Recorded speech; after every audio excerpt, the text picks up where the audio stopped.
Àìsílé olóńgì ní ilé di ilé èkúté yìí. Ṣebí wọ́n ní bọ́lọ́jẹ́ ò bá kú oríta ò léwu koríko wù. Ayé ṣòro ẹni àníkó kíni lẹ́yìn ló fẹ̀gún sọ́wọ́. Àṣeun dúpẹ́ lọ́wọ́ ẹni tó ń ṣe ni ló tún ń gbà ní. Ẹni àníkó fẹ́ni lójú tó bàtà sẹ́nu.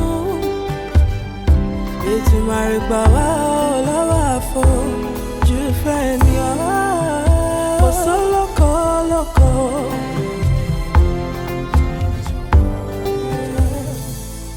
Bírọ̀bá lọ́lọ́gún ọdún ọjọ́ kan lòtítọ́ bá igi àbáfẹ̀yìntì ẹ̀gún ló fi ṣẹ̀ṣọ́.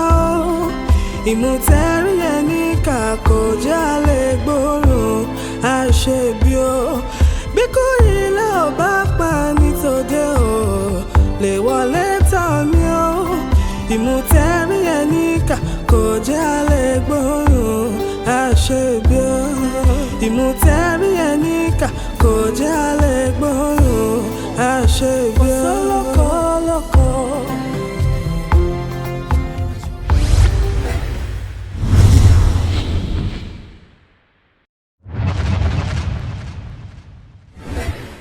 Well, with the recent results, we will send our specimen abroad. Okay. Then so results mo de fún wa, Onipefela is suffering from a rare form of cancer. What? Cancer? Can you see? Cancer. Cancer.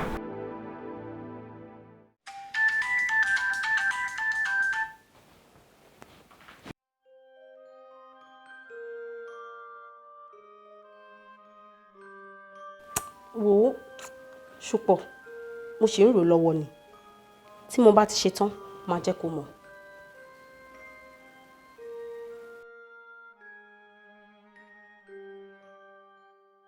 John torí Ọlọ́run o ò ní láti mount pressure lé mi. When I am done, I will get back to you. Mami, Daddy, ẹ mọ̀ bọ̀ fẹ́ láàrin.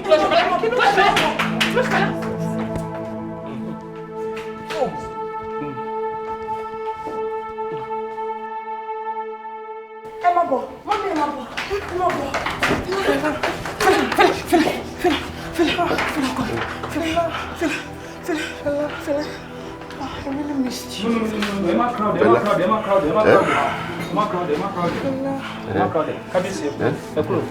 Okay. Calm down. How are you? I missed you.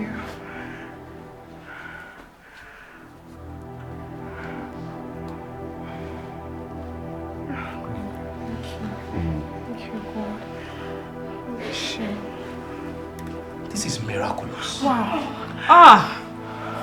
Fela is in a better situation even than before. How does she feel? A lot stronger. Thank God. Thank you, Jesus. Doctor! Oh, wait till Thank you, Jesus. Well, doctor, you hear me? I need that full trip your money. No, not at all, sir. Okay. Oh, buy one little time. Okay. But in here, we can slow down. Everybody can go ahead. But we plan to take her out of the country. Okay. I also found colleagues me to all abroad about the developments. Okay. That's all right. That's all right. So, jẹ́ kí gbogbo wa ká continue pẹ̀lú effort wa láti get her out of the country. Okay, that's good. Okay. Ẹ ṣé, doctor. Doctor, ẹ ṣé o. Ẹ ṣé, mo dúpẹ́ o. Well done, doctor. Thank you. Come. Well, Mama, get me over to where? We're actually planning to take you to Germany for further treatment. But I feel fine now.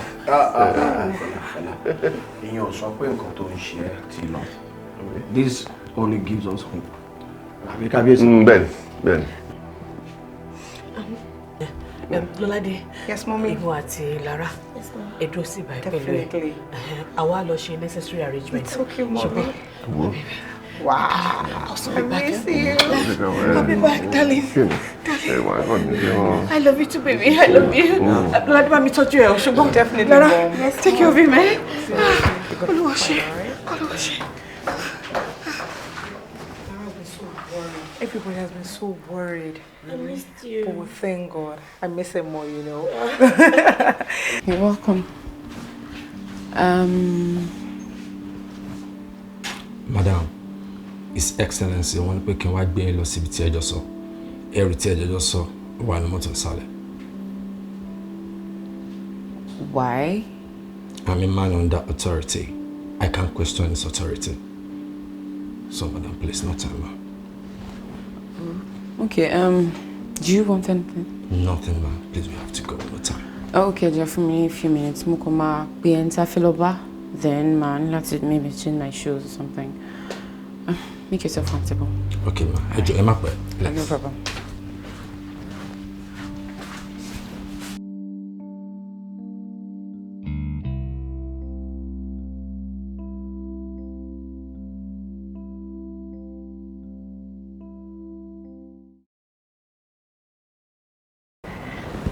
Báwo ló ń ṣe?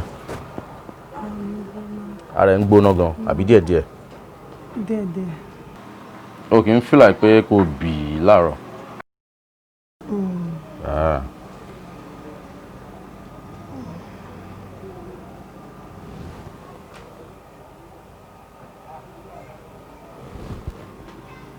Ṣé ibi kò má dùn ẹ́? Ó ń dùn mí, ó ń kan mí. Ó ń kan ẹ́?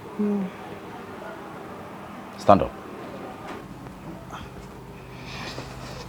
Kí ló sọ pé ó ṣe ẹ́? Malaria. O tún ti lóyún àbí? No, sir. Rárá o. You are very stupid. Bímpé, o tún ti lóyún again. Rárá, sir. Get out. Rárá, sir, mi ò. Get out! No. Get out! Rárá, sir. Out!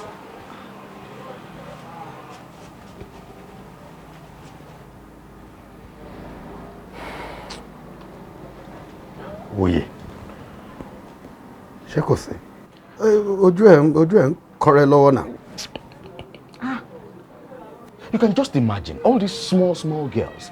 Every opportunity to buy one máa bọ́kùnrin sùn káàkiri. And then wọ́n lóyún, wọ́n máa wẹ̀ tó máa bá wọn ṣẹ́yìn kiri. What rubbish is that? So ṣé yẹn ló wá jẹ́ kó máa work ara ẹ̀ up? Ṣé ìwọ ò mọ̀ pé àwọn ọmọ òde òní wọ́n ń ṣọmọlúwàbí náà?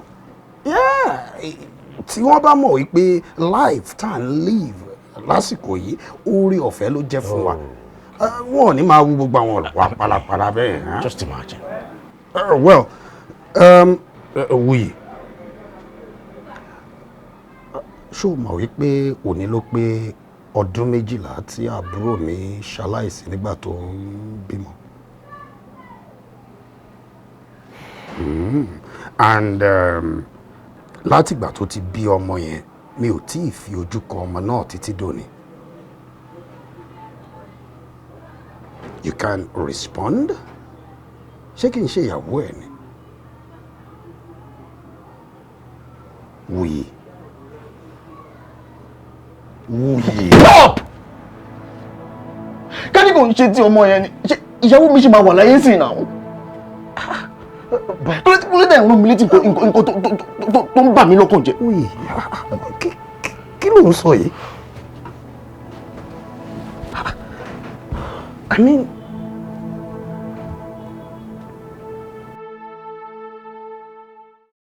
okay, there's no problem. I'll call him right away. Please keep me updated. Thank you.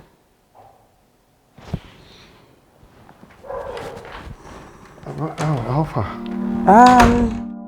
Mo ti bá pay ambassador sọ̀rọ̀. Yes. So ó ní wọ́n ti fún un ní instruction. Wọ́n ní diplomatic passport ni wọ́n máa issue fún. Diplomatic, good.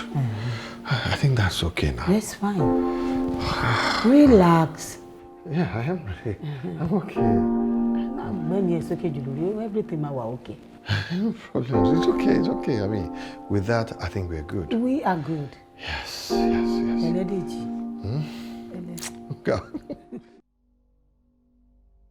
Ibo ló júwe náà. Ibi bíbá iná lójú ẹ̀. Mi jẹ́ mọ nǹkan tó wá dé rere àbáyé. Bóyá kẹ́ ẹ pé cause a lè máa merry go round báyìí pẹ̀lú 3 million. Kò ń ṣọmọ ìkéré owó. Okay.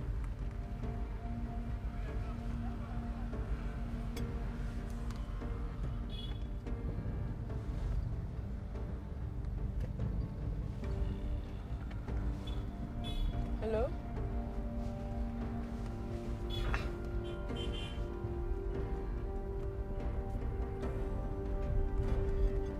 Níbo ló wà? Ṣé wàá kúkú wá bá mi nílé? Ẹni tó gbé mi wọ́gọ́ ti ń complain torí ilẹ̀ ti ń ṣú.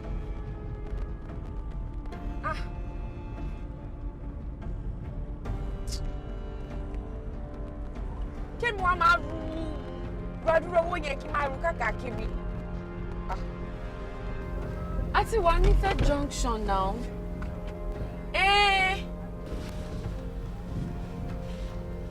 Okay. Alàgbà, mo ní kí n wá dúpẹ́ délẹ̀ ni. Ẹ ṣé mo dúpẹ́. Anointing Ọlọ́run ní kúrò lọ́ra yín lágbára Ọlọ́run. Àmín. Ẹgbẹ́ yìí gan lẹ̀ ń gbàdúrà fún báyìí. Ẹ má wọrí, ṣẹ́rí Ọlọ́run ti ṣíwájú yín. Àwa náà dẹ̀ máa kún fún àdúrà. Ẹ kàn make sure pé omi yẹn kẹ́ fi wẹ̀ fún. Then ẹ fún díẹ̀ kó mú. All right, everything will be fine. It is well. And by this time ní ọ̀la, ẹ wá ọṣẹ yẹn máa ti ready ẹ lè pick ẹ ọ. Ẹ ṣé gan. Ẹ ṣé gan Alàgbà. Ẹ ṣé mo dúpẹ́ o. Ẹ ṣé gan. Yes. Yes. Ẹ wá pẹ̀lẹ́pẹ̀lẹ́. Yes. Ó dà o. What a day. Borokini. Kò ṣe kí a kò jẹ́ ká padà sí school. So ìwọ tẹ̀lé máa sọ̀rọ̀ school sí wa. Yes so, dé láti Germany kó padà sí school kójú ti àwọn haters. Ó ga ọ. Ọkọ àti ìyàwó. Ẹ ṣáà máa rọra. Aunty Lara, àwọn ọmọ ní haters o. Àwọn tó ń jealous náà ni. Tó ní mo kúrò ní school mo ajókòó tọkùnrin. But you should really be in school, you know. Who says I'm not?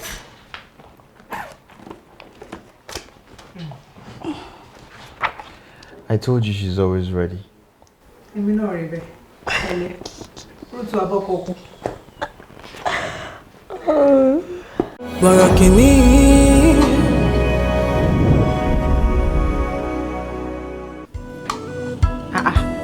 Ó máa ń jẹun. Borokini. Ṣé Bọ́lá ló ń jẹun yìí? Ó ti ẹ̀dá ní kò dúró tì. Ó dà pé wo ló cause miracle yìí o. Olúwa is in book. A dúpẹ́ lọ́dọ̀ Ọlọ́run. Bá mi fún sí John torí Ọlọ́run. Don't worry, you'll be fine. Love in Tokyo.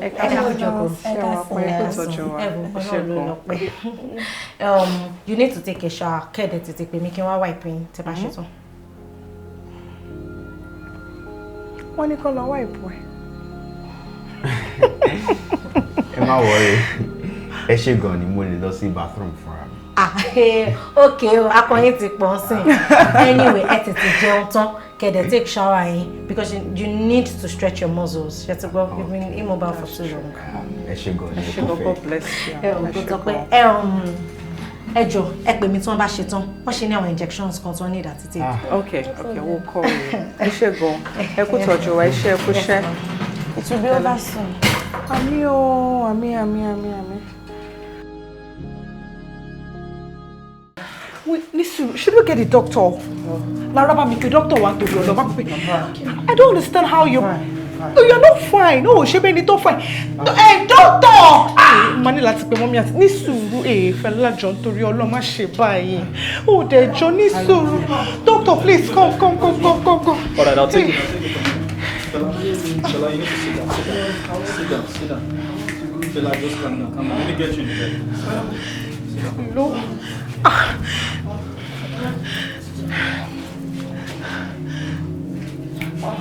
Okay.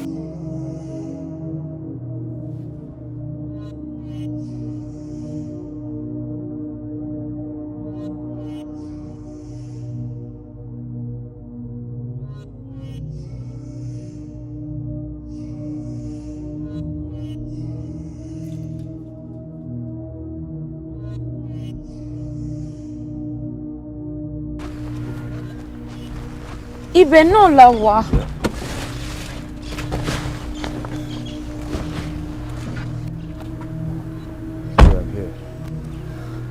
Níbo? Come here. I'm here. Ẹ̀yin container yẹn. Má bọ̀ lẹ́yìn container yẹn.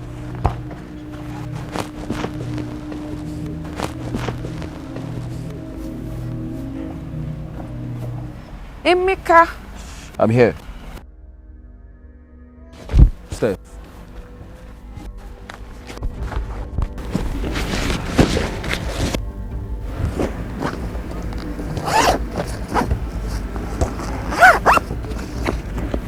Nice one. Pictures.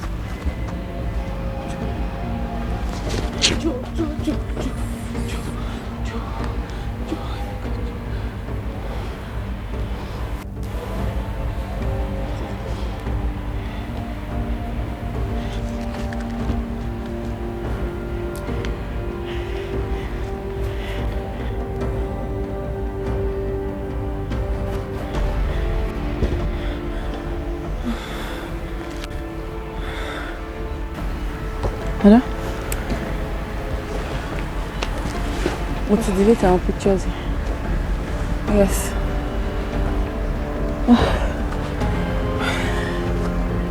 What? Waiting. Hello, boss. Boss.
Yeah, hello boss.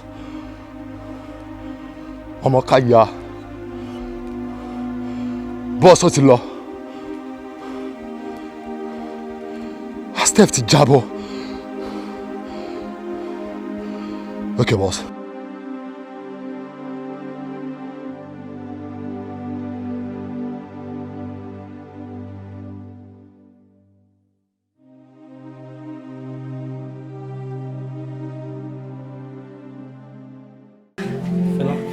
Fela, what is wrong?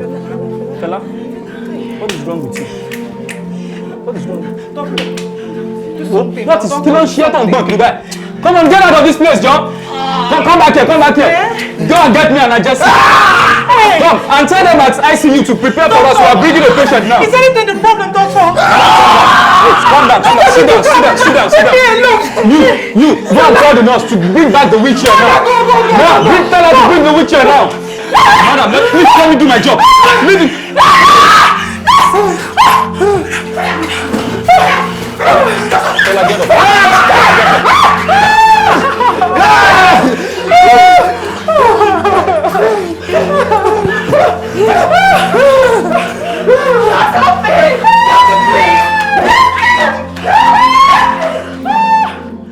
Borokini.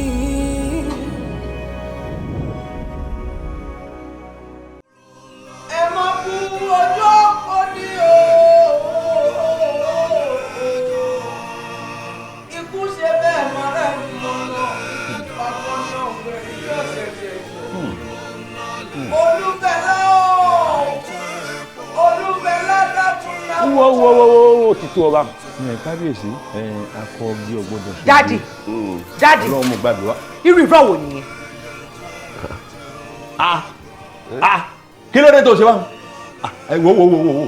Wo dákẹ́mẹ̀ kí ni ṣe orí? Lóòótọ́ ló jẹ́ bàbá yín, bàbá gbogbo wa ni. ìyá àti àárí lójú wa náà ló ti máa sọ ọ̀rọ̀ bá sí bàbá ẹ̀ sí kábíyèsí. ẹ má bínú ẹ jẹ́ gáfárà fún. gbogbo ọ̀rọ̀ tí ò wá. àwa náà kábíyèsí. dúró. kàdíjú kàdé bí ẹni kú káyé mọ̀ ẹni sọ́fẹ́ mi. kábíyèsí mo fẹ́ kẹ́ dá mi lóhùn ṣé ipò yín gẹ́gẹ́ bí ọba ṣé òun ló ṣe ikú pa Fẹlá. kí ló ń sọ lẹ́nu. Oh daddy, stop acting like you don't know what I am talking about. Mo ń bèrè ní ọwọ́ yín that your reign as a king ṣé òun ló lead sí ikú ọmọ yín tó jẹ́ Fẹlá.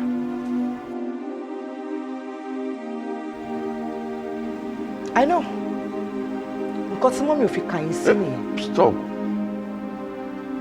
ìyá yín kò ní This is rational not about my mother. This is about my brother. Ẹ wá sọ sí pé ìyá mi ò ní rational thinking. Oh, torí bí mọ́mí ṣe ń behave sí yín lately àbí? Ẹ rò pé kò sí reason tí wọ́n fi ń behave bẹ́ẹ̀ yẹn sí yín. Daddy, tí down question me. Is your reign as a king ṣóun ló lead sí ikú ọmọ yín Fẹlá? Bọ̀rọ̀kìnní.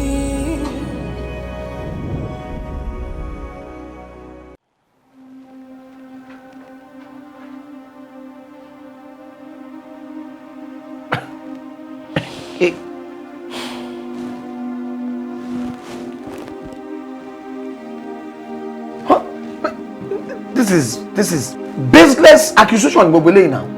Kí ni tún gbogbo eléyìí? Mo mọ̀ pé wọ́n mọ̀ ṣe kíní ni o. He did this intentionally. Hey. Okay. Ó wá lọ plant thoughts sínú àwọn èèyàn. Kọ́ lè bẹ̀rẹ̀ sí. Kí ni ẹ sọ fún mi náà? Kí ló mean by òun mọ̀ pé òun mọ̀ pé mọ̀ ṣe ìlú eléyìí ni? Kí ni ìtumọ̀ yẹn? Sir. Sir, excuse me, sir. Excuse me, sir. Sir. Yes, sir. Yes, sir. Excuse me, sir. Excuse me, sir. Sorry, sir. Sir. Sir. Sir. Sir. Sir, kí lẹ́yìn láti sọ fún wa nípa nǹkan tó ṣẹlẹ̀ sí yìí, sir. Well, kí ni mo rí sọ sí? Mi ò lè deny possibility pé irú nǹkan báyẹn lè ṣẹlẹ̀. But nǹkan tèmi rí sọ sí ni pé inú rere ni mo fi ń bá Ṣùpọ̀ lò. Okay, I deal with him with extreme honest intentions. Now, bó ṣe wá jẹ́ pé wọ́n sọ bẹ́ẹ̀ ni pé Ṣùpọ̀ ló wà nídìí gbogbo nǹkan tó ń ṣẹlẹ̀ yìí kò yé èmi náà. But sir, ṣé wọ́n suggest pé candidate Ṣùpọ̀ lọ́wọ́ nínú nǹkan tó ṣẹlẹ̀ yìí ni? Ṣùgbọ́n kí n sọ bẹ́ẹ̀ ni. Àbí wọ́n rí kọ́ pé mo sọ nǹkan tó jẹ bẹ́ẹ̀. No, sir. Thank you. Sorry, sir. One more question, sir. Sir, one more question, sir. Sir.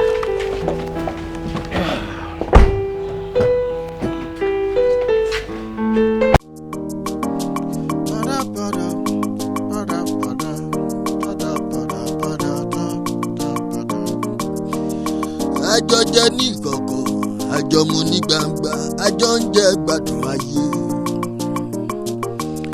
Imú o máa níka o, à ń gbóòórùn ara wa, ò jẹ́ agbóòórùn aṣebi. Ẹni a ní ó fẹ́ ni lójú, ata ló fi sẹ́nu, èyí a ní ó kí ni lẹ́yìn, ẹ̀gún ló fi sọ́wọ́.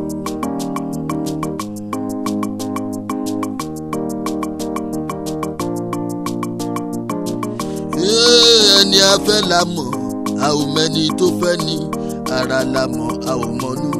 Yé o, ọ̀dàlẹ̀ ọ̀rẹ́ o. Ọ̀dàlẹ̀ ọ̀rẹ́ o, ọ̀dàlẹ̀ ọ̀rẹ́, ọ̀rẹ́ onírìkíṣí.